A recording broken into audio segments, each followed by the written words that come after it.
بسم اللہ الرحمن الرحیم۔ عزیزان ایمان، آج اکتوبر 1983 کی 7 تاریخ ہے اور درس قرآن کریم کا آغاز سورہ الملک کی آیت 5 سے ہو رہا ہے، 6/7/5۔ آپ کو یاد ہوگا پچھلے درس میں اس سورت کی ابتدائی 4 آیتوں میں عروس فطرت کی رعنائیوں اور زیبائیوں اور کارگاہ کائنات کے حسن نظم و نسق کی ندرت کاریوں کا بیان بڑے محاکاتی انداز میں ہوا تھا۔ 5ویں آیت کی ابتدا بھی اسی سلسلے کی کڑی ہے۔ کہا یہ ہے کہ وَلَقَدْ زَيَّنَّا السَّمَاءَ الدُّنْيَا بِمَصَابِيحَ وَجَعَلْنَاهَا رُجُومًا لِلشَّيَاطِينِ وَأَعْتَدْنَا لَهُمْ عَذَابَ السَّعِيرِ۔ بات تو وہی حسن کائنات کی ایک اگلی کڑی کی ہے، لیکن وہ تو باتوں ہی باتوں میں، لفظوں ہی لفظوں میں ایسے حقائق بیان کر جاتا ہے کہ عقل محو حیرت رہ جاتی ہے۔ کہا یہ ہے کہ ہم نے سماعت دنیا کو یا اس سماعت دنیا میں جگمگاتے تارے تمہارے لیے رکھ دیے۔ سماعت دنیا پہلے دیکھیے، کون کہہ سکتا تھا 1300 سال پیشتر کہ یہ جو تم سے قریب ترین فضا ہے اس میں جگمگاتے ہوئے چراغ تمہیں نظر آتے ہیں۔ تو گویا قریب ترین فضا کہنے سے بات واضح کر دی کہ ستاروں سے آگے جہاں اور بھی ہیں، یہ قریب تر فضا ہے، بعید تر فضائیں تو پتہ نہیں کتنی ہیں۔ ایک لفظ سماعت دنیا سے افلاکیات کے اتنے حقائق بیان کر گیا قرآن کہ آج جیمز دین ان کو دیکھ کے حیران رہ جاتا ہے، ورنہ اس دور میں تو سوال ہی نہیں تھا کہ وہ کوئی سماعت دنیا کہتا یا اس کے بعید ترین سماع کا کوئی ذکر کرتا۔ تو پہلی چیز تو یہی چیز تو میں نے عرض کیا نا کہ قرآن کے الفاظ سے یوں ہی نہیں آگے گزر جانا چاہیے، وہ تو حقائق کی ایک دنیا اپنے اندر لیے ہوئے ہوتا ہے۔ پھر مصابیحہ یعنی یہ جو قرے ہیں، یہ جو تارے ہمیں نظر آتے ہیں، یہ سارے قرے ہیں۔ میں نے پہلے بھی عرض کیا تھا کہ یہ بھی اس کی بڑی رحمت ہے، ربوبیت ہے کہ انہیں اس نے اس انداز سے یہاں رکھا ہے کہ وہ ہمیں حسین تارے نظر آتے ہیں جگمگاتے ہوئے، کتنے خوبصورت ہوتے ہیں۔ اگر کہیں وہ ان کے اوپر پڑے ہوئے نقاب کو اٹھا دیتا اور یہ اپنی اصلی شکل میں ہمارے سامنے آتے تو رات کو کوئی سو نہ سکتا۔ ایک ہی کا نقاب اٹھا ہے نا۔ چاند کے حسن اور زیبائی کی داستانیں زمانہ قبل از تاریخ سے انسان کے سامنے آتی رہی۔ حسین ترین مجسمہ صاحب، شاعروں کے ہاں، ادیبوں کے ہاں، بچوں کو بھی وہ چاندہ کو معمول، اور یہ اتنا حسین کہ اس کی کشش اور اس کی رعنائی کی بنا پر یہ چیز، وہ جس کو آپ لوناٹک کہتے ہیں، لونر سے ہی تو ہے، یعنی دیوانگی پیدا کر دینے والا حسن، جنون پیدا کر دینے والا حسن، وہ ایسا محبوب نظر آتا تھا۔ یہ اوپر گئے خلا نورد، انہوں نے اس کے چہرے پہ پڑی ہوئی نقاب کو جو اٹھایا تو نیچے سے اتنا بھیانک ویرانہ نظر آتا ہے کہ ڈر آ جاتا ہے اسے۔ تو یہ تو اس کی رحمت و ربوبیت تھی کہ اس نے ان ستاروں کو بے نقاب نہیں ہمارے سامنے کیا، کہ اس لیے ہمارے ہاں وہ حسین سما ہی نظر آتا ہے۔ کتنا کرم ہے اس کا، بعض حقائق کو چھپانا بھی ہمارے لیے رحمت بن جاتا ہے ایسا۔ بے مصابیحہ ایک لفظ میں بتا دیا کہ یہ بنائے ہیں، ایسے نظر آتے ہیں جیسے کہ چمکتے ہوئے چراغ ہوں، در حقیقت یہ اور چیز ہے۔ اگلی بات ہے، اور میں سمجھتا ہوں کہ اگر آج کے پورے درس میں ہی وہ چیز آ جائے تو غنیمت سمجھتا ہوں، جعلناها رجوما للشیاطین، لیکن اس کے لیے تو بہت بڑی تمہید کی ضرورت ہے۔ یہ بہرحال جو کائنات ہمارے سامنے ہے، اس کے اندر انسان کو اس نے ایک ایسی خصوصیت عطا کی ہے جو کائنات میں کسی اور شے کو حاصل نہیں ہے اور وہ ہے اس کا اختیار و ارادہ.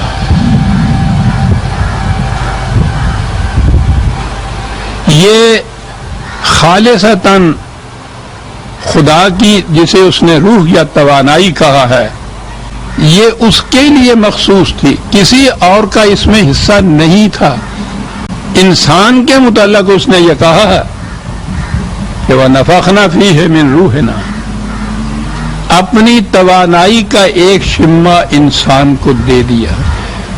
اس کا اختیار و ارادہ تو لامحدود ہے، ایک محدود حد تک ہی صحیح، لیکن اسے اختیار اور ارادے سے نوازا. یہ بہت بڑا شرف ہے، چھوٹے سے پیمانے کے اوپر خدائی کرنے والی بات ہے. اور مخلوق میں سے اور کسی کو یہ شرف حاصل نہیں ہے. عطا کیا اور پھر وہ تو خدا ہے نا، بڑا وسیع الظرف ہے. عطا کیا تو اسے واپس نہیں لیتا، وہ چھینتا نہیں ہے. وہ یہی بات نہیں کہ چھینتا نہیں ہے، وہ انسانوں کے معاملات میں دخل بھی نہیں دیتا. ایبسولیوٹ پاور، اقتدار مطلق کا خدا خود ہی عطا کردہ ہے اس کا یہ اختیار و ارادہ جو انسان کو دیا. لیکن جب دیا ہے ایک دفعہ تو نہ چھینتا ہے اور نہ ہی اس میں دخل دیتا ہے. قرآن کے مقامات کو دیکھیے، اس کی جو اپنی دنیا ہے اس میں تو ہے یفعل ما یشاء، وہ اپنی مشیت کے مطابق جو چاہتا ہے کرتا ہے. ٹھیک ہے، قادر مطلق ہے، اس کی مشیت جو ہے لامحدود اختیارات پر مبنی ہے، جو چاہتا ہے کرتا ہے ما یشاء. لیکن جب انسانوں کی دنیا کی طرف آتا ہے وہی مادہ وہی لفظ ہے، غور کیجیے یشاء جس کو اس نے وہاں کہا ہے، ان سے کہتا ہے کہ اعملوا ما شئتم، اپنی دنیا میں تمہاری مشیت چلے گی، ہماری دنیا میں ہماری مشیت چلے گی. تم جو جی میں آئے کرو، ہم دخل نہیں دیں گے. شئتم ادھر ما یشاء ہے، کتنی بڑی چیز ہے یہ جو کہی ہے، اعملوا ما شئتم. یہ الگ بات ہے کہ جو کچھ تم کرو گے اس کے نتائج بھی تمہیں بھگتنے پڑیں گے، لیکن اپنی دنیا میں تم صاحب اختیار ہو. اعملوا ما شئتم، یہ جسے کہتے ہیں وحی کے ذریعے اس نے کچھ قوانین دیے، کچھ ہدایات دی. وہ در حقیقت ہدایات ہی ہیں جنہیں ہم قوانین کہتے ہیں. گائیڈنس ہے، وہ رہنمائی ہے. وہ اس رہنمائی کے متعلق بھی یہ کہا کہ یہ تو تمہیں ہم نے بتا دیا ہے کہ سینکھیا ہلاکت پیدا کرتا ہے اور پانی زندگی بخش ہے. یہ صحیح راستہ ہے، یہ غلط راستہ ہے. بتا دیا ہے ہم نے، تمہیں مجبور نہیں پیدا کیا کہ ضرور یہ راستہ ہے اس پہ چلو. ہدایت صرف دی، اور ہدایت دینے کے بعد پھر کہا کہ فمن شاء فلیؤمن ومن شاء فلیکفر. 18/29 ریفرنس آپ لکھا کرتے ہیں، وہ جو اعملوا ما شئتم تھا 41/40 اتفاق سے ہے. یعنی ہدایت ہم نے دے دی، جس کا جی چاہے صحیح راستہ اختیار کرے، جس کا جی چاہے غلط راستہ اختیار کرے، پھر وہی شاہ ہے. اس کی مشیت کی دنیا اس کا جہان ہے. انسانی دنیا میں یہ کیفیت ہے اس کی. تو یہ سب سے بڑی چیز خصوصیت ہے انسان کے لیے. ادھر خدا کو حاصل ہے، نیچے انسان کو حاصل ہے. اور اس کے بعد اس اصول کو سامنے رکھیے قرآن کے کہ کوئی عقیدہ، کوئی مسلک، کوئی مذہب، کوئی نظام جو انسان کی اس اختیار اور ارادے کی حد میں حائل ہو یا سلب کرے وہ خلاف قرآن. قرآن نے آتے ہی پہلے مذاہب عالم کو لیا اور ان کے ہاں جو عقائد تھے جس سے انسان کا اختیار و ارادہ سلب ہوتا تھا کہا کہ قرآن ان کے خلاف چیلنج ہے، اعلانیہ تردید کی۔ اختیار و ارادے کی دنیا، یہودیوں کے ہاں یہ عقیدہ تھا کہ جو بچہ بنی اسرائیل کے ہاں پیدا ہو جائے نجات اسی کو ملے گی اور وہ جنت میں چلا جائے گا محض بنی اسرائیل کا بچہ ہونے کی جہت سے۔ غیر بنی اسرائیل میں پیدا ہونے والا کوئی بچہ، کوئی انسان جنت میں نہیں جا سکتا۔ تو اب یہ بات کہ کوئی بچہ بنی اسرائیل کے ہاں پیدا ہوتا ہے اور دوسرے ان کی دوسری نسلوں میں پیدا ہوتا ہے تو یہ تو اس بچے کے اختیار میں نہیں ہے، پیدائش سے ہی سلب کر لیا اختیار و ارادہ۔ اور جو پیدا ہو گئے بنی اسرائیل کے وہ غیر بنی اسرائیل نہیں بن سکتا، جو غیر بنی اسرائیل کے ہاں پیدا ہو گیا وہ بنی اسرائیل کا نہیں بن سکتا۔ قاطبتاً سلب کر لی یہ بات۔ قرآن نے کھٹ سے تردید کی اس چیز کی کہ بالکل غلط ہے تم جو کہتے ہیں۔ عیسائیت کی دنیا آئی، میں مختصر الفاظ میں بیان کروں گا کیونکہ اس کی تفصیلی باتیں تو پہلے آ چکی ہوئی ہیں۔ عیسائیت کی دنیا آئی، ان کا عقیدہ یہ ہے کہ ہر انسانی بچہ اپنی پیدائش کے ساتھ اپنے اولی ماں باپ کے گناہ کا بوجھ اپنی پشت پر لادے لاتا ہے اور اس کا کوئی عمل اس بوجھ کو اتار نہیں سکتا بجوز اس کے کہ وہ حضرت مسیح علیہ السلام کے کفارے پر ایمان لائے۔ تو گویا پہلی چیز تو یہ ہو گئی کہ ہر انسانی بچہ گناہ کا بوجھ لاتا ہے بغیر اپنی کسی ذمہ داری کے، بغیر اپنی کسی اختیار کے، ارادے کے، چوائس کے۔ وہ تو پیدا ہونے کے ساتھ ہی جیسے ہاتھ، منہ، کان، ناک ملے اللہ کی طرف سے، اسی طرح سے گناہ کا ایک پٹخارا بھی اس کی پیٹھ کے اوپر رکھ دیا۔ اور پھر اگلی چیز یہ کہ وہ اتار ہی نہیں سکتا۔ جو جی میں آئے کوئی عقیدہ اس کا، کوئی عمل اس کا اس گناہ کے دھبے کو دھو نہیں سکتا۔ ہندو مت کے ہاں بائے نہیں یہی چیز، انہوں نے تو انسانوں کو 4 ورنوں میں تقسیم کر دیا۔ جس گھر میں جس ورن میں کوئی بچہ پیدا ہوا اسی ورن کی خصوصیات اس کے ساتھ آ گئی۔ برہمنوں کے ہاں پیدا ہوا تو پوچھو ہی نہیں، بے تاج بادشاہ۔ کشتریوں کے ہاں پیدا ہوا، حکومت ان کے ہاتھ میں ہے۔ ویش کے ہاں پیدا ہوا، کاروباری دنیا ساری ان کی، کیپٹلزم اور سوداگری۔ اور شودروں کے ہاں پیدا ہوا تو وہ ان سب کا خدمت گزار۔ جس گھر میں پیدا ہو گیا اپنے جنم کو بدل نہیں سکتا، اسے وہی کچھ رہنا ہے۔ آپ نے غور کیا، یہی تھے اس سے پیشتر زمانہ نزول قرآن میں، اور آج تک بھی بڑے بڑے مذاہب دنیا کے یہ مذاہب تھے اور ان کے یہ بنیادی عقائد تھے۔ قرآن نے آ کے جو ان کی تردید کی ہے تو یہی نہیں کہ وہ مذہبی مناظرہ کر رہا ہے ان کے ساتھ، وہ کہتا ہے کہ یہ جو ایک ہی خصوصیت تھی آدم کی، انسان کی، یہ اس کو سلب کرنے والے مذاہب ہیں، یہ خدا کے ہو نہیں سکتے۔ دلیل یہ ہے نبی اکرم صلی اللہ علیہ وسلم کے متعلق سورہ اعراف میں جو کہا گیا کہ یہ ان تمام زنجیروں کو توڑ دے گا جو انسانیت کو پہنائی گئی، یہ ان تمام سلوں کو اتار پھینکے گا جو آدمیت کے سر پر برف کے تودوں کی طرف لاد دی گئی ہیں، یہ انسانیت کو آزاد کر دے گا، زنجیروں کو توڑے گا کہ فزیکل قسم کی بھی جو غلامی ہے وہ بھی نہیں رہے گی، سلوں کو جو سر پہ ہیں اتار پھینکے جا کہ فکری طور پہ بھی کوئی غلامی نہیں باقی رہے گی۔ غور فرمائیے، یعنی جو بعثت نبی اکرم صلی اللہ علیہ وسلم کا مقصد بتایا ہے وہ یہ ہے۔ اس کے لیے تو پہلی چیز جو چلی آ رہی تھی حکومت کا، یعنی نسل کے اعتبار سے تو اس نے خط تنسیق کھینچ دیا ان تمام عقائد کے اوپر جو ان مذاہب کے چلے آ رہے تھے۔ وَلَقَدْ كَرَّمْنَا بَنِي آدم، ہر انسانی بچہ ہونے کی جہت سے یکساں واجب التکریم ہے، اس لیے کہ ہر ایک کو اس نے اپنی اس توانائی کا، اختیار و ارادے کا حصہ دیا ہوا ہے، ہر بچے کو پیدائش کے اعتبار سے۔ آگے بات آتی تھی حکومت کی، سارا قرآن اس اصول کو لیے ہوئے کہ کسی انسان کو دوسرے انسان پر حق حکومت حاصل نہیں ہے۔ غور فرمائیے کتنی بڑی آزادی، حق ہی نہیں ہے۔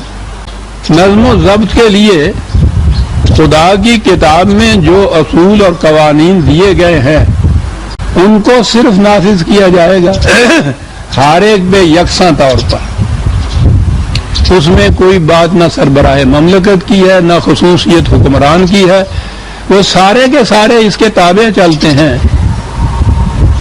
وہ صرف نافذ کرنے کی ایک مشینری ہے، اور اس کے بعد انہی قوانین کے تابع انہوں نے بھی زندگی بسر کرنی ہے. اور ان کے متعلق یہ بھی جو خدا کے احکام و اصول ہیں ان کے متعلق بھی پہلے کہہ دیا نا کہ جس کا جی چاہے ان کو تسلیم کرے، جس کا جی چاہے اس سے انکار کرے. وہ کہتا ہے ملحد و بے دین ہو جاؤ، خدا کا بھی انکار کر دو، ٹھیک، کوئی جرم نہیں ہے. یہ لا اکراہ فی الدین، کسی قسم کا جبر نہیں ہے. جبر آیا تو وہ بنیادی خصوصیت جو تھی انسانیت کی، وہ اختیار و ارادے کی، وہ ختم ہو گئی. جبر ہے ہی نہیں.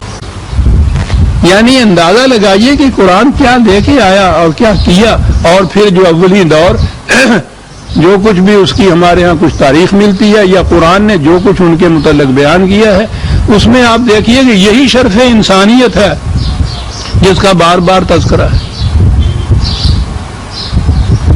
خود نبی اکرم صلی اللہ علیہ وسلم سے کہا کہ اس قوم اپنی سے کہہ دو کہ اس قرآن میں تمہارے ہی شرف کا تذکرہ ہے. قرآن میں تو شرف انسانیت کا تذکرہ ہے. یہ آزادی دی، یعنی وہ خصوصیت برقرار رکھی. آزادی دی کیوں ہم کہیں؟ کون ہے دینے والا آزادی؟ آزادی تو خدا نے دے رکھی تھی. تو اسی لیے حضرت عمر بن عاص کو، جو مصر کے گورنر تھے، ایک ذرا سی کوتاہی کے اوپر لکھا تھا کہ عاص، خدا نے تو ان کی ماؤں نے تو انہیں آزاد جانا تھا، تم کون ہوتے ہو غلام بنانے والے؟ آزاد جانا تھا کہ مانے وہی قرآن کے ہاں کہ ہر انسانی بچہ پیدائش کے اعتبار سے واجب تکریم ہے. یہ سارا کچھ کیا. اس نقطے پہ آ جائیے گا کہ کوئی عقیدہ، کوئی عمل، کوئی نظام جو انسان کو اس کے اختیار و ارادے کی خصوصیت سے سلب کرتا ہے، راستے میں رکاوٹیں ڈالتا ہے، منشاء خداوندی کے خلاف ہے، قرآن کے خلاف ہے. اور یہ جو چیز تھی پہلی بات کہ نظام حکومت یہ ہو کہ کوئی انسان دوسری انسان پہ حکومت نہ کر سکے، پہلے ہی یہ توڑا اس قوم نے. کس نے؟ عیسائیوں، یہودیوں، ہندو، مجوسیوں نے نہیں. اسی قوم نے جس کے ہاتھ میں یہ قرآن تھا اور جسے اس کتاب کا وارث کہہ کے پکارا گیا تھا. ملوکیت سب سے پہلے اس نے اپنے ہرائے تھی. انسانوں ہی کی حکومت دوسرے انسانوں پر، لمبے چوڑے عقائد اور بحثوں میں نہ پڑھیے. عزیزان ایمان، ایک بنیاد کو لے لیجئے. قرآن نے جو یہ شرف دیا ہے انسان کو اختیار و ارادے کا، سلب کر لیے. خدا کے احکام نافذ نہیں ہو رہے تھے، انسانوں کے احکام. یہ تو ملوکیت تو ہمارے سامنے آتی ہے. وہ اصل جبر کا جو سرچشمہ ہے وہ نگاہوں سے اوجل ہے، نگاہوں سے رکھا جاتا ہے اوجل. وہ مذہبی پیشوائیت ہے، تھیوکریسی ہے. ذرا غور کیجئے گا تاریخ کے اس نقطے پر. نہ وہ امیہ یا عباسیوں کی مملکتیں رہی، چلی گئی، نہ ان کی حکومتیں رہی، مدت ہو گئی، ختم ہو گئی، ابید ہو گئی. نہ وہ حکمران رہے، چل بسے وہ. نہ ان کی حکومتیں رہیں، نہ ان کے اختیارات رہے، سب ختم ہو گئے.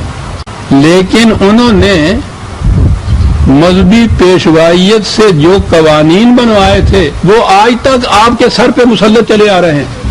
انہوں نے قانون بنوایا کہ عورت کو گواہی کا حق حاصل نہیں ہے. کوئی لاکھ دنیا ادھر کی ادھر ہے، وہی سنگ در ہے، وہی اپنا سر ہے. آج بھی وہ حکومت آپ کے ہاں وہی قانون ہے. وہ شہنشاہ چلے گئے، ان کی مملکتیں چلی گئی، ان کی حکومتیں چلی گئیں. ان کے جو بنائے ہوئے اپنی دنیا کے قانون سے وہ بھی نہ رہے. جو انہوں نے مذہب کے نام پر جو قوانین بنائے تھے آج ان کو آپ ٹچ نہیں کر سکتے. ان کے خلاف ایک لفظ نہیں کہہ سکتے. ان کا بدلنا تو ایک طرف رہا، ان کے خلاف نہیں کچھ کہہ سکتے. ارتداد ہے، یہ کفر ہے، یہ مرتد کی سزا قتل ہے. غور فرمائیے. اور یہ سارے کے سارے آپ کے ہاں جن کو آپ پرسنل لاز کہتے ہیں، یہ سارے اس دور کے انسانوں کے بنائے ہوئے لاز ہیں. انہی شہنشاہوں کے زیر عاطفت جو بنے،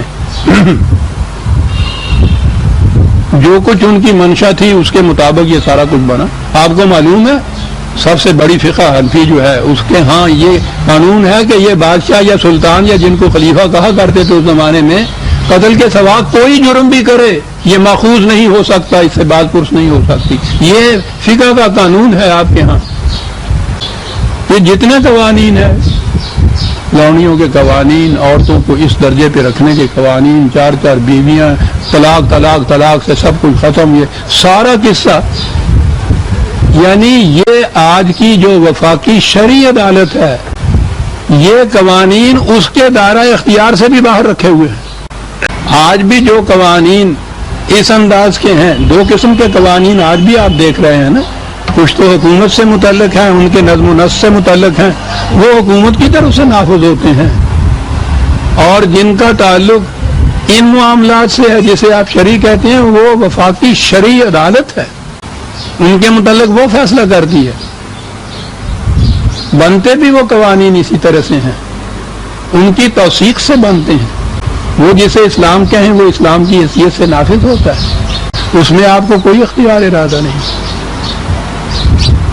جب وہ کہہ دیں کہ تم نے یہ 3 دفعہ طلاق کہا اور میاں بیوی میں طلاق پڑ گئی، تمہارا نکاح ٹوٹ گیا، اب اس کے بعد معاذ اللہ میری بیٹیاں نکل، اسے کہیں کہ تعلق تمہارا میاں بیوی کا اب زنا ہوگا، اولاد جو ہوگی ولد الزنا ہوگی، آپ کچھ نہیں کہہ سکتے. دیکھیے کہاں گیا آپ کا وہ اختیار و ارادہ جو خدا نے دیا تھا. اس نے تو صرف کتاب اللہ کی پابندی تھی جو عائد کی تھی، لیکن ان کے متعلق آپ کچھ نہیں کہہ سکتے. آج بھی اگر باب حکومت سے کوئی آرڈیننس جاری ہوتا ہے تو یعنی اس کی اس پہ کے مطابق عمل کرنا تو ملک کا قانون ہے، اس کا اتباع ہے، لیکن اس کو آپ کریٹیسائز کر سکتے ہیں، تنقید کر سکتے ہیں، اس کے متعلق لکھ سکتے ہیں. وہی چیز جب وفاقی شرعی عدالت کی روح سے نافذ ہو جائے تو آپ اس پہ تنقید بھی نہیں کر سکتے. آج بھی یہی آج کے فیصلے جو شرعی عدالت کے آپ کہہ رہے ہیں نا، آنے والے دور کے اندر یہی شریعت آپ کے ہاں بنے گی. کچھ پہلے سے بنی ہوئی چلی آ رہی ہے، کچھ اس کے اندر اضافہ ہو کے آگے بن جائے گی، اور اسے کوئی ٹچ بھی نہیں کر سکے گا. غور فرمایا، یہ ہے اسلام آج کا آپ کے ہاں، آج کا نہیں ہے، 1000 برس کا، صدر اول کے بعد کا. اب یہ جو معاشرہ اس کی روح سے قائم ہوا وہ تھا نظام سرمایہ داری کا، ملوکیت، نظام سرمایہ داری اور مذہبی پیشوائیت. یہ تینوں لازم و ملزوم پہلے دن سے چلی آ رہی ہیں. فرعون فرعونیت کر نہیں سکتا جب تک کہ حامان اور اس کے لشکر ساتھ نہ ہوں،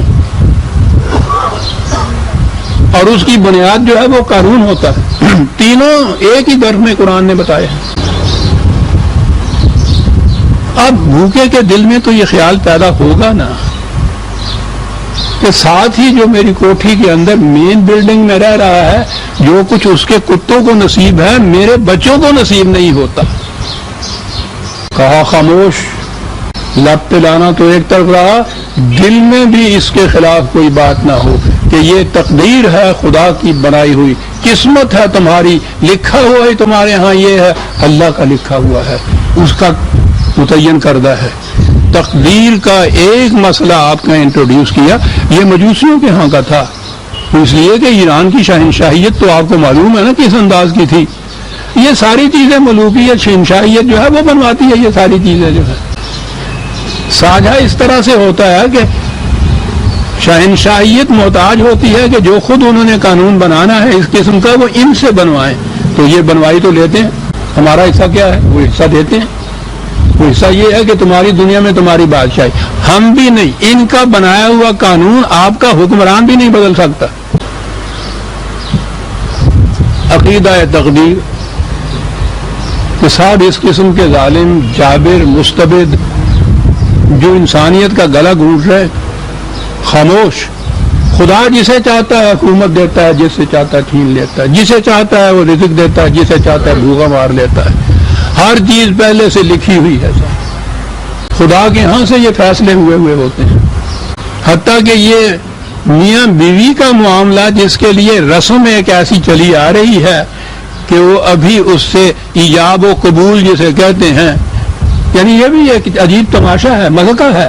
سارا کچھ ہو آ چکتا ہے، طے ہو گیا ہوا ہے، بارات آ گئی ہے، باجے باج رہے ہیں، ڈھولکیں باج رہی ہیں، کھانے پک رہے ہیں، ڈھولکیں وہ بچیاں گا رہی ہیں، سب کچھ ہو رہا ہے۔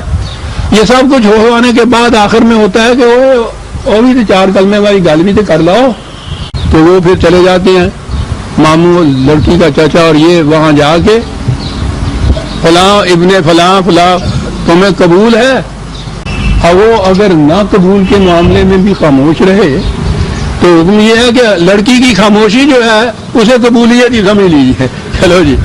اور یہ جو ہے یہ تو گھوڑی پہ چڑھ کے آیا ہوا ہوتا ہے اس قبولیت کے لیے، اس سے پوچھنے کی کیا ضرورت، اس کو بھی پوچھا جاتا ہے، مذاق اڑایا جاتا ہے۔ قرآن نے کہا تھا کہ ہماری آیات کو مذاق نہ اڑانا تم نے، یہ ہے رضامندی جو لی جا رہی ہے۔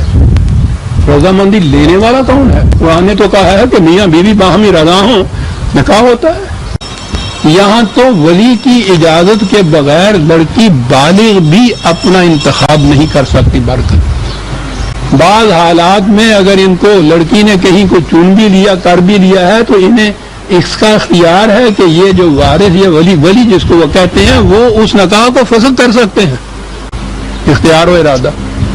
وہاں سے اختیار و ارادے کی یہ صورت ادھر آئی، اختیار و ارادہ جس نکاح کو دونوں کی رضامندی سے بہرحال باندھا تھا، اب اس کے توڑنے کے وقت میں وہ ایک ہی فریق جو ہے وہ سارے اختیار اس کے ہاتھ میں ہیں۔ 3 دفعہ اس نے طلاق طلاق طلاق کئی معاملہ ختم ہو گئے، روتی رہو، اختیار و ارادہ سلب۔ یہ کیا ہوا یہ نکاح؟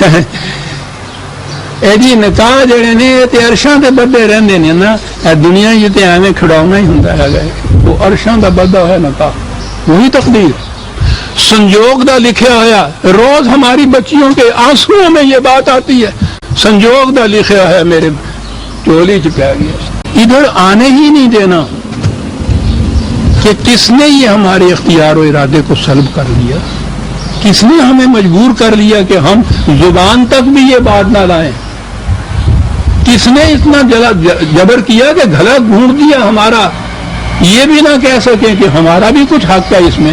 جب عقد باندھتے وقت ہم سے پوچھا تھا تو توڑتے وقت بھی تو پوچھ لینا چاہیے، لیکن یہ تھے صورت معاف رکھی۔ اب میں بتاؤں میری لاگتی کسی نے نہ دیکھی، ٹوٹ دی نو جاگ ویکھدا، اور توڑن والا جڑا نانا کر کے باہر کہنا میں طلاق دے دیتی ہوئی آگئی، یہ روتی رہے۔ کیا ہوا؟ عرشوں پہ بندھا ہوا ہے، سنجوگ ہے، قسمت کا لکھا ہے، چولی پہ گیا، کوئی کچھ نہیں کہہ سکتا۔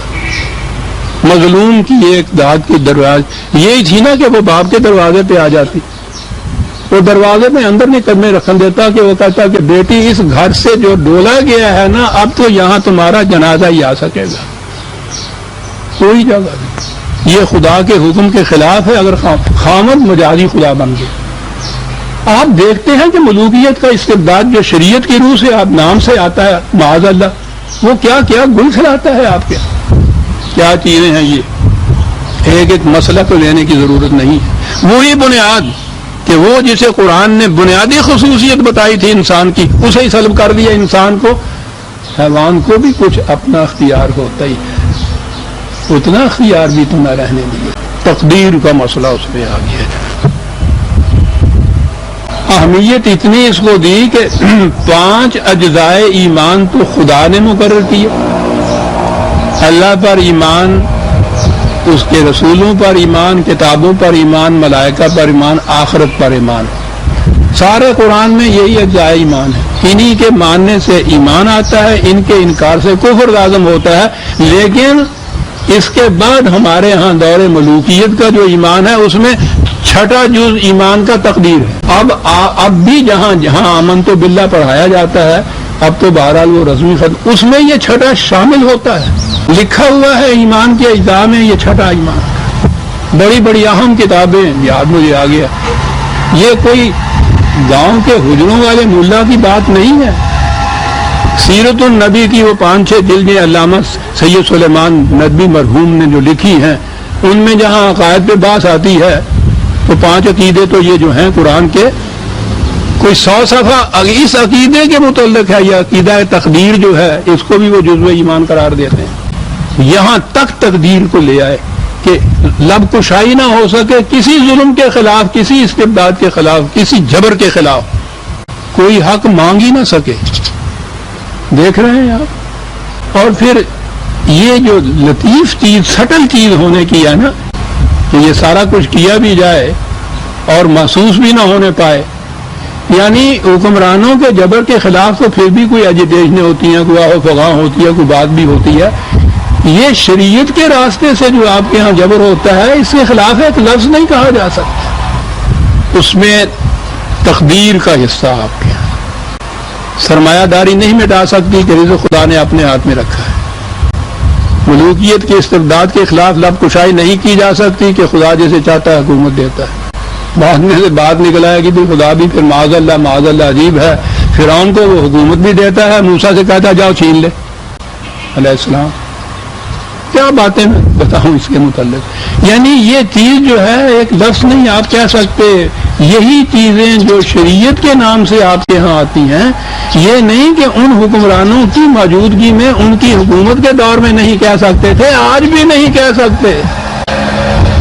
وہ ختم ہوئے حکمران، ان کی حکومتیں ختم ہوئی، ان کی حکومت جو ہے وہ قیامت تک چلتی ہے اور پھر سلسلہ در سلسلہ آگے چلتی جا رہی ہے، آج بھی چلتی. اور اسی میں آگے بڑھیے. یہی جو عقیدہ تقدیر تھا نا، اب اس میں آپ کے ہاں یہ عقیدہ آیا کہ انسان کی قسمت جو ہے ستاروں کے ساتھ بندھی ہوئی. لو بھائی، اس سے پہلے تو پھر بھی کوئی انسان ہی تھے جن کے ہاتھوں میں یہ بات تھی کہ انسان کی قسمت ان ستاروں کے ساتھ بندھی ہوئی ہے. یعنی جس ستاروں کے متعلق قرآن نے 1300 سال پیشتر کہا سخر لہو، ان کو تمہارے تابع تسخیر کر دیا ہم نے. اس نے تو قرآن نے کہا ہی تھا اور کہا تھا کہ ایک وقت آئے گا تم اپنی آنکھوں سے دیکھو گے. وہ جن کے ساتھ ہماری تقدیر بندھی ہوئی ہے، وہ امریکہ کے خلاف نوردوں کی بھی تو تقدیر بندھی ہوئی تھی نا. وہ اٹھے ہیں اور جوتے سمیت اس کے اوپر چڑھ گئے. کس کی تقدیر کس کے ساتھ بندھی ہوئی ہے؟ وہ ان کروں کے ساتھ اس کے بعد جو جی میں آئے کریں گے. اتنی توانائی ہے وہ سائنٹیفک طریقے سے حاصل کی جائے. قرآن نے جو کہا کہ سخر لکم ما فی السماوات ما فی الارض جمیعا منہ. اللہ اکبر، اللہ. مقام انسانیت، مقام آدم، تمام ملائکہ سجدہ ریز ہیں اس کے سامنے. فطر کی ساری قوتیں اس کے سامنے جھکی ہوئی ہیں. اور یہ تھا قرآن. اور انہوں نے یہ کہا کہ ہماری آپ کی انسانوں کی تقدیر ساری ستاروں کے ساتھ بندھی ہوئی. کسے کہتے ہیں نا نجوم کا علم، انہیں کہتے ہیں نا نجومی، منجم. خیر سے آپ کے ہاں بھی اور بڑے بڑے کوئی پیمفلٹ سے آیا کرتے ہیں، ہم نے ان کو دیکھا تو نہیں، ہر جگہ موجود ہوتے ہیں. یہ فٹ پاتھ پہ بیٹھنے والے نہیں ہیں، وہ بڑے مقام کے ہیں. ان کے آگے پیمفلٹ دیکھیے کہ شان سے وہ نکل کے چلے آتے ہیں. اسلامی منجم اس کا نام ہوتا ہے. کیا بات ہے، توحیدی بت پرستی. اور چونکہ بڑی عجیب چیز ہے، اقبال بھی کیا بات کیا جاتا ہے. مجلس شورا میں یہ کہا ہے اس نے تقدیر کے متعلق ابلیس سے کہ میں نے ناداروں کو سکھلایا سبق تقدیر کا. ناداروں کو، جب کوئی نادار ہو جاتا ہے، بے کس اور بے بس ہو جاتا ہے، کوئی چارہ اس کا نہیں ہوتا، کوئی اس کی پرسش نہیں کرتا، نہ قانون ساتھ دیتا ہے، نہ عدل ساتھ دیتا ہے، نہ معاشرہ ساتھ دیتا ہے، غریب اور بے کس کچھ نہیں. اس مایوسی کے عالم میں وہ تنتوں کا سہارا ہے. وہ فٹ پاتھ پہ بیٹھے ہوئے ایک منجم کو کبھی ہاتھ دکھا رہا ہے، کبھی اپنے ستاروں کی بات پوچھ رہا ہے کہ اس لیے کہ انسانیت کی دنیا کے اندر اس کا کوئی پرسان حال نہیں. وہ ستاروں کو پکار کے کہہ رہا ہے کہ تم ہی کچھ میری مدد کرو. اللہ اکبر. انسان، آدم کا بیٹا. ابلیس کی میں نے بار بار کہا ہوا عزیزان من، فرصت خدا آپ کو دے تو یہ نظم ضرور پڑھتے چلے جائیے. ارمغان حجاز میں جو اردو کا حصہ ہے اس کے اندر کتنی بڑی بات ہے جو ایک فکرے میں وہ کہا گیا، میں نے ناداروں کو سکھلایا سبق تقدیر کا. منجم. آئیے اب جو آیت کے بات چلی تھی، وَلَقَدْ زَيَّنَّا السَّمَاءَ الدُّنْيَا بِمَصَابِيحَ. کہا یہ تو بڑے بڑے سرے تھے، ہم نے ان کے چہرے کے اوپر عروسی نقاب ڈال دیا اور وہ نہایت خوبصورت جگمگاتے ہوئے چراغ بن کے تمہیں نظر آ رہے ہیں. واقعی اگر گرمیوں میں خدا فلیٹ سے نجات دے دے اور کہیں ایسے چھت آدمی سونا نصیب ہو جائے جہاں آسمان نظر آتا ہو. صاف آسمان کے اوپر یہ ستاروں کی دنیا اب بڑی کشش رکھتی ہے صاحب. میں نے کہا ہے کہ یہ اس کی رحمت ہے جو یہ نقاب پوش ہے. اگر یہ سارے ستارے ویسے ہوتے جیسے یہ نقاب اٹھنے کے بعد چاند نظر آ گیا ہے, ایسے بھیانک بچے تو ڈر کے مارے مر جاتے. ستارے یعنی وہ بتاتا ہے اپنی رحمت کی صورت. کتنا کرم ہے اس کا یہ کہ کروں کو یہ بنا کے رکھ. کہا ہم نے تو یہ صورت تھی کہ کروں کو یہ کچھ بنایا. اور اس انسان کو دیکھیے کہ یہ ان ستاروں کے متعلق بات کر کے نجوم کی اٹکلیں دوڑاتا ہے. اٹکلیں دوڑاتا ہے نجوم اندیشہ. یہ ایسا کرنے والوں کو شیاطین کا, شیاطین سرکشی کرنے والے اس بنیادی چیز کی جو خدا نے کہی. اس نے انسان کو اختیار و ارادہ دیا تھا, اس خدا کی نعمت اور رحمت اور بنیادی خصوصیت کے خلاف یعنی لفظ شیاطین لایا ہے جس کے معنی سرکشی کرنے والے ہیں. یہ جو اسلامی نجوم کہہ رہے ہیں, قرآن شیاطین کہہ رہا ہے, سرکشی کرنے والے کہہ رہا ہے کہ ہم نے تو ان کو یہ بنایا تھا سخر لکم, اور یہ انہیں بتا رہے ہیں کہ تمہاری قسمت ان کے ساتھ وابستہ ہے. رجوم للشیاطین. یہ اس زمانے میں کہا جا رہا ہے عزیزم جب ساری دنیا کے اندر یہ توہم پرستیاں موجود تھیں. ستارہ پرستیاں بھی. ستارہ پرستی تو ایک مذہب بھی تھا سابعین, جس کو قرآن نے کہا ہے یہ ایران میں زیادہ حصہ تھا ان کا. اگرچہ بعض اوقات انہیں یہ مجوسی بھی کہا جاتا ہے لیکن نہیں, وہ الگ تھے ستارہ پرست. حضرت ابراہیم علیہ السلام کے جو قصے میں آتا ہے یہ وہی قوم تھی غالباً, وہی ستاروں کو خدا مانتی تھی نا, اس کو پرستش کرتی تھی.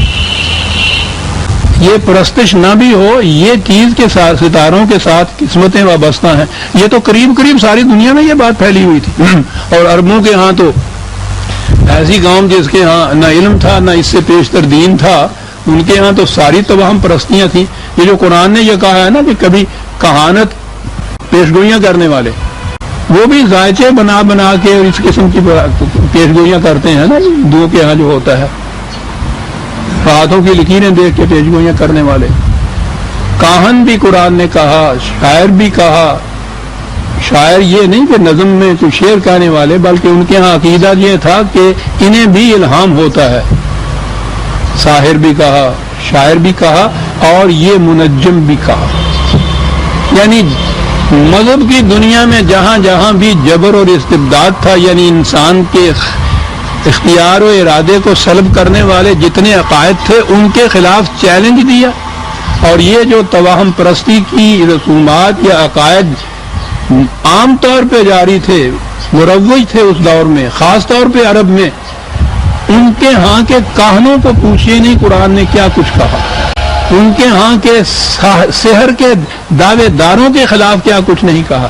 اور یہاں آپ دیکھیے کہ یہ جو منجم نجوم کے ذریعے سے قسمتیں بتانے والے تھے, ایک تو یہ بات کہی کہ یہ وہ جو تاریکی میں اٹکلیں دوڑانے والا ہوتا ہے نا, رجوم للشیاطین, وہ اس کو یہ کہتے ہیں.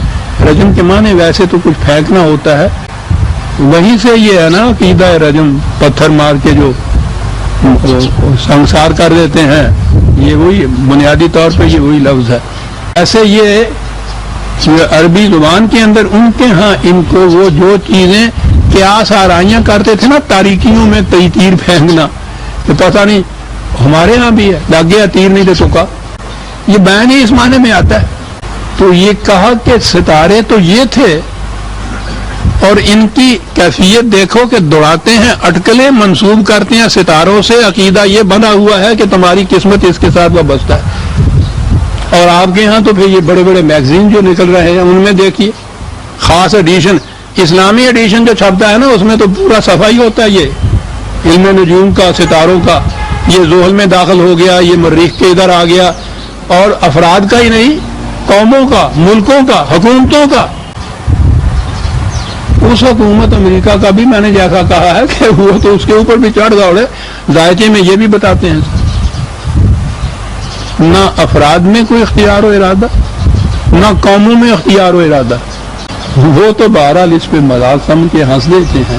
آپ نے یہ جو عقیدہ بنا رکھا ہے اپنے ہاں تقدیر کا، اور تقدیر ان چیزوں کے اوپر ہے، تو آپ کی تو قومیں بھی تقدیر پہ چلتی ہیں، افراد بھی تقدیر پہ چلتے ہیں، جو مولا کی مرضی، رجوم للشیاطین۔ اور اسی لیے ہمارے دور میں اقبال جو قرآن کی طرف دعوت دیتا تھا اور شرف انسانیت کا سب سے بڑا مبلغ تھا، آدمیت احترام آدمی، برطرف گردوں مقام آدمی، گردوں کے تو ستارے ایک دم، برطرف گردوں مقام آدمی۔ اسی لیے اس نے پھر یہ نجوم اور منجموں کے متعلق بھی یہ کہا کہ تیرے مقام کو انجم شناس کیا جانے، تیرے مقام کو انجم شناس کیا جانے کہ خاک زندہ ہے تو، تابع ستارہ نہیں، خاک زندہ اور خاک مردہ۔ دوسری جگہ ہے کہ ستارہ کیا میری تقدیر کی خبر دے گا، وہ خود فراخی افلاک میں ہے خار و زبون، وہ کیا خبر دے گا۔ بہت بڑا یہ مبلغ تھا اقبال اس دور میں، یہ بنیادی حقیقت انسانیت جو تھی، شرف آدمیت جو تھا، اس کا بہت بڑا مبلغ۔ تو خود تقدیر یزداں کیوں نہیں؟ ابس ہے شکوہ تقدیر یزداں، تو خود تقدیر یزداں کیوں نہیں؟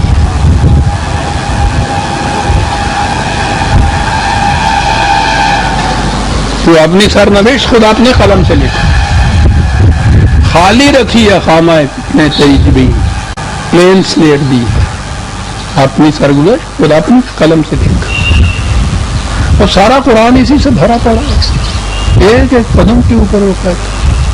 تو عزیزان من بات یہاں سے چلی تھی کہ کوئی عقیدہ، کوئی تصور، کوئی نظریہ، کوئی مسلک، کوئی نظم و نسق جو انسان کے شرف اختیار و ارادہ کو کم کرتا ہے یا اس کے راستے میں حائل ہوتا ہے، قرآن کے خلاف ہے، قرآن اس کے خلاف چیلنج دیتا ہے۔ ایک ہی چیز ہے جسے میں نے کہا کہ خدا کے اصول دیے ہوئے، کتاب اللہ کے اصول، اس کی ہدایات، اور وہ جو میں نے گزارش کیا ہے کہ اس میں بھی وہ ہدایات دی ہیں، وہ بجبر نہیں منواتا، زبردستی نہیں منواتا، خود کہہ دیا کہ ہم نہیں دخل دیتے، انسانوں سے کہا تمہارا جی چاہے مانو، جی چاہے نہ مانو۔ نبی اکرم صلی اللہ علیہ وسلم کے متعلق کہا کہ ہم جانتے ہیں تیرا بڑا دل پھرتا ہے کہ کیوں یہ تباہی کی طرف جاتے ہیں، کیا تو مجبور کرے گا ان کو کہ صحیح راستے پہ طرف آ جائیں؟ وہ تو رسول کو بھی اس کی اجازت نہیں دیتا۔ یہاں آپ کے ہاں یہ چیز ہے ون وے ٹریفک کہ کسی نے کلمہ پڑھ دیا، مسلمان اب ہو گیا، اب اس کے بعد وہ ان مسلمانوں کو دیکھ کے اصلی حالت، اگر ہزار چاہے کہ میں یہاں سے واپس چلا جاؤں، وہ کہتے ہیں کہ نہیں صاحب انٹری ہے، اس کے اندر واپس نہیں جا سکتے، واپس جانے والا مرتد کی قتل۔ یہ کسی حکومت کے قانون نہیں ہے کہ ہماری مملکت میں سٹیزن شپ قبول کر لینے کے بعد وہ انکار نہیں کر سکتا، یہ تو کسی حکومت کا ہی نہیں ہے، چلا جائے، نکل کے چلا جائے۔ یہ آپ کے ہاں کی شریعت ہے کہ نکل کے بھی نہیں جا سکتا، وما ہم بخارجین من النار، قرآن کہتا ہے یہ جہنم میں ہے، جہنم سے نکل ہی نہیں سکتا۔ یہاں تک یہ جبر کی صورت پیدا ہے، اور اس کے لیے وَآتَدْنَا لَهُمْ عَذَابَ السَّعِيرِ، وہ ان منجموں کے لیے ہی تو کیا کہے گا، یہ جو اپنی تقدیریں ان سے جا کے پوچھنے والے ہیں وہ سارے اس کے اندر شامل ہیں۔ یعنی صحیح عجیب لفظ ہے، متاع حیات جھلس کر رہ جاتی ہے، یہ ہے اس کا ترجمہ۔ متاع حیات تو بنتی ہی سرگرمی عمل سے ہے، حرکت سے ہے، چوائس سے ہے، اختیار و ارادے سے ہے، عزم سے ہے۔ جب یہی سلب ہو جائے، کیا قرآن کی تشبیہات کے الفاظ ہوتے ہیں، عذاب السعیر۔ وَلِلَّذِينَ كَفَرُوا بِرَبِّهِمْ عذاب، اس کی اگلی آیت ہے عذاب جہنم وَبِئْسَ الْمَصِيرُ، وہاں عذاب سعیر کہا، پھر عذاب جہنم کہا۔ جہنم کے متعلق قرآن کے مختلف مقامات میں ہے خزی فی الحیات الدنیا، ذلت اور خواری کا عذاب، محتاجی اور مسکینی کا عذاب، ماتحتی کا، عبودیت کا مطلب، یہ جتنے عذاب ہیں یہ سارے جہنم کے۔ اور پھر جہنم بھی تو آیا ہے کہ جہاں کسی کی حرکت رک جائے، وہیں کھڑا ہو جائے، آگے چل نہ سکے، پروگرس نہ کر سکے، آگے بڑھ نہ سکے، یہ مقام آپ دیکھتے ہیں کہ یہ تقدیر کے عقیدوں سے پھر کیا ہوتا ہے کہ جو قسمت میں لکھا ہے وہ ہو جائے گا. اس سے آپ سوچ سکتے ہیں کہ قوموں کی کیا حالت ہوگی. تو سوچنے کی تو بات ہی نہیں. ہم تو صورت ببی حالت بپرس ہماری اپنی حالت جو ہے 1000 برس سے رکے ہوئے ایک مقام کے اوپر. کیوں یہ اس قوم کی حالت کیوں یہ ہوئی ہے؟ جی خدا نے اس کی قسمت میں لکھا ہی ایسا, تقدیر ہی اس کی ایسی ایسا, بدل ہی نہیں سکتی سر. تم اس کے خلاف خدا کے خلاف چیلنج اس کو دے کے یہ کرنا چاہتے, اس نے رکھا ہی تمہیں اس میں ایسا. تو جب یہ مطمئن ہو جائیں اور وہ استبداد اور جبر کرنے والے جو ہے ان کو تو یہ ایسا حربہ ہاتھ میں آئے, جو جی میں آئے وہ کرتے رہے, وہ ان کو تھپکیاں دیتا رہتا ہے ابلیس کہ یہ سارا کچھ خدا کی طرف سے. یہ کون ہو سکتے ہیں؟ اور آپ کو معلوم ہے جو میں نے پہلے بھی دہرایا تھا کہ خود اللہ تعالیٰ نے پہلے ہی صورت میں پہلے ہی پارے میں ابتدائی قریباً آیات میں جو قصہ آدم بیان کیا وہ آدمی کی سرگزشت ہے. اس کے اندر بنیادی چیز ہی یہ بیان کی ہے کہ آدم یعنی آدمی سے بھی خطا ہوئی, صاحب ہوا, لغزش ہوئی. ابلیس نے سرکشی کی, اس سے بھی زیادہ یہاں تو لغزش ہی ہوئی تھی. چیلنج کیا اس نے. خدا نے آدم سے پوچھا کہ تم نے یہ کیوں کیا؟ اس نے ذمہ داری کو قبول کیا, کہا ہاں میں نے کیا, غلطی کی, بھول گیا, خطا ہو گئی. یعنی اپنے اختیار سے انکار نہیں کیا, قبول کی یہ بات کہ میں نے کیا ہے. یہ تو شرف انسانیت تو باقی رہا, لغزش ہو جانا اور بات ہے, غلط فیصلہ ہو جانا اور بات ہے, فیصلہ تو کیا نا خود. کہا جب تو اپنے اختیار و ارادے سے انکار نہیں کر رہا اور ذمہ داری قبول کر رہا ہے تو تجھ میں اصلاح کی گنجائش ہے, اس لیے ہم تم کو اجازت دیتے ہیں, موقع دیتے ہیں کہ اپنی اصلاح کر لو, تم میں ہے اصلاح کی گنجائش. ابلیس سے کہا کہ تو نے یہ کچھ کیوں کیا؟ نے کہا کیا کہہ رہے ہیں آپ, میں یہ ذرہ ناچیز, مجھ میں یہ کیا ہمت آپ کے ہوتے ہوئے, آپ کے حکم کے بغیر پتہ نہیں ہل سکتا, میں بھلا یہ کر سکتا تھا. کہا کہ اپنے اختیار و ارادے سے انکار کرتا ہے, قیامت تک اصلاح نہیں ہو سکے گی تیری. شیطنت پہ یہ تھی کہ سرکشی برتی. آپ کو معلوم ہے کہ یہاں قرآن نے کیا لفظ استعمال کیا اس کے لیے؟ ابلیس کا لفظ استعمال کیا جس کے معنی ہے مایوس رہو, محروم رہو قیامت تک اصلاح سے. ابلیس کے تو معنی مایوس, سرکشی اور لغزش ہو جائے ٹھیک ہے, اعتراف کرو اپنی گناہ کا, ذمہ داری قبول کرو, وہی اختیار و ارادہ جو دیا گیا ہے اس سے انکار نہ کرو. فارسی کا شعر ہے لیکن کیا عرض کروں. شاخ نہال سدرائی خارو خسے چمن مشو, تو شجر سدرا وہ جو مشہور ہے سات آسمانوں کے اوپر, تو اس کی شاخ تابدہ خوشگوار ہے. انسان سے کہہ رہا ہے تیرا تو مقام وہ ہے, تو یہ باغ کے جھاڑ جھنکار بن رہا ہے, تو کیا تیرا مقام کہاں آ رہا ہے. منکر او اگر شوی, اگر ابھی تمہاری بات سمجھ میں نہیں آئی, خدا کا اقرار بھی نہیں تو کر رہا, بات سمجھ میں آئی کوئی بات نہیں. منکر خیش تن منشاؤ, اپنا انکار نہ کر.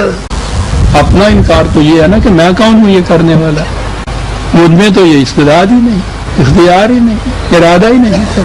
یعنی یہ چیز کہ میں نہیں کر رہا وہ کرا رہا تو ایک طرف رہا, یہ کہنا کہ میں نہیں کر رہا خدا کرا رہا ہے وہ اس کو ابلیس قرار دیتا ہے. اور یوں ہمارے ہاں وہ عقائد سارے چلے, مرضی مولا برہمہ اولا, سمجھے نا, اس کی رضا کے اندر مکتا یہ قسمت. شریعت کی طرف آؤ تو, طریقت کی طرف آؤ تو طریقت تو شریعت تو پھر بھی ایک خشک ٹہنی ہوتی ہے جو گری ہوئی, اور یہ طریقت جو ہے یہ تو پانی میں گری ہوئی ٹہنی ہوتی ہے. یعنی ہر جگہ آپ کو یہ ملے گا کہ تو کچھ نہیں کر سکتا, یہ سب کچھ اس سے ہوتا ہے, اس کی مرضی سے. اور رضائے حق کے مطابق چلنے کا نام ہی ہے اسلام. ان کے معنی اتنا بڑا انقلابی, آپ کو پہلے بھی شاید بتایا ہے, حضرت موہانی جیسا انقلابی, اتنا بڑا انقلابی کہ جس زمانے میں بڑے بڑے آپ کے ہاں کے جو کانگریس میں تھے اس زمانے میں, یہ لوگ بھی ابھی ڈومینین سٹیٹس کے اوپر راضی ہوتے تھے، وہ بغاوت کر کے اٹھ کھڑا ہوا تھا ان کے خلاف بھی کہ کامل آزادی ہمارا مطالبہ ہونا چاہیے. اتنا بڑا انقلابی شخص اور بڑا درویش آدمی تھا صاحب. وہ بھی یہ کہہ رہا جب عقیدے پہ آ گیا کہ مرضی یار کے خلاف نہ ہو، لوگ میرے لیے دعا نہ کریں. ہاں وہ تو الٹ ہو جائے.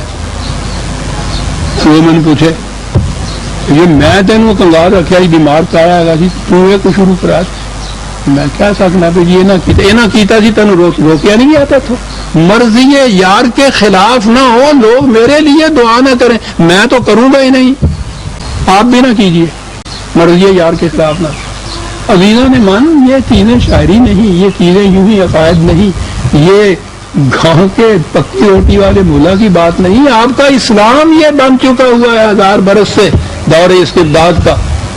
اس لیے کہ یہ عقیدہ وضع کیا تو جو ملوکیت کر رہی تھی، جو سلاطین کر رہے تھے، جو بادشاہوں کے ظلم و ستم ہو رہے تھے، جہیں کسی نے ایک آواز اٹھائی اسے کہا کہ یہ تو سب خدا کا کیا ہوا ہے، ان کو تو بادشاہ بنائے اس نے. خاموش. وہی استبداد ہے جو آپ کے ہاں 1200 سال سے چلا، 1000 سال سے چلا آ رہا ہے. نس میں رس چکا ہے آپ کے ہاں یہ عقیدے. کہاں سے اس کو نکالیں گے؟ یہ تو آپ کے خون کے ذرات میں حلول کر چکے ہیں، جزو ایمان بن چکے ہیں تقدیر کے ارادے کا. طریقت ساری بھری پڑی اس سے، شریعت ساری اس سے بھری پڑی. تو پھر راوی عائشہ میں نے عرض کیا تھا شروع میں ہی کہ اگر یہ ایک ہی آیت آج ہو جائے تو غنیمت ہے. بہرحال غنیمت ہے کہ یہ ہو گئی ہے. 2 ہی آیتیں ہم لے چکے ہیں، 5 اور 6 سورہ الملک کی 7ویں آیت سے ہم آئندہ لیں گے. وہ بھی پچھلی آیت کی ہی اور تفصیل چلی آ رہی ہے. ربنا تقبل منا انک انت السمیع العلیم. شکریہ.